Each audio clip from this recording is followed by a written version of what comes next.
Қайырлы күн достар, менің каналыма қош келдіңіздер. Бүгін осындай әдемі қытырлақ вафли пісіретін боламыз. Ол үшін бізге бөлме температурасындағы майымызға құмшекерімізді қосып, осылай миксермен араластырып аламыз. Одан кейін 5 жұмыртқамызды қосып, барлығын бірге тағы да миксерлейтін боламыз. Менің каналыма тіркеліп, лайк басып, пікір жазуды ұмытып кетпеңіздер. Жұмыртқаны да жақсылап миксерлеп алғаннан кейін, шетінен ұнды қосып отырып, миксерлеп аламыз.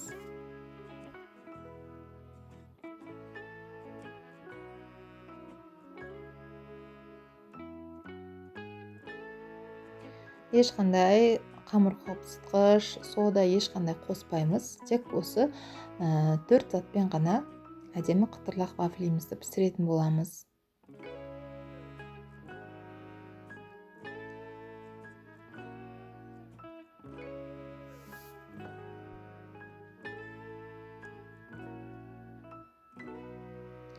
Осындай қоймалжың әдемі тестамыз шықты. Енді осыны қызып тұрған осындай вафельницаларыңызға, менікі бұрынғы вафельница. Қазір неше түрлі жаңа вафельницалар алып та пісіре берсеңіздер болады. Мінекей ол бұрынғыны кішкене қолмен қысып тұру керек, сол кезде жұқарақ болып ішінде жайылады. Міне 2-3 минуттан кейін осылай вафлиларыңыз қып-қызыл болып піскен кезде алып, осындай трубочка түрінде бірден жасауларыңыз керек, өйткені тез арада қатып қалады.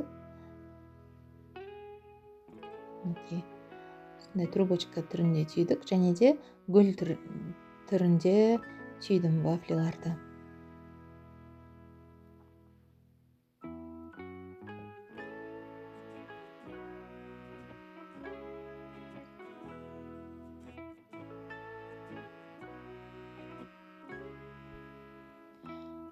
Екінші біз осындай гүл тәрізді етіп түйдік.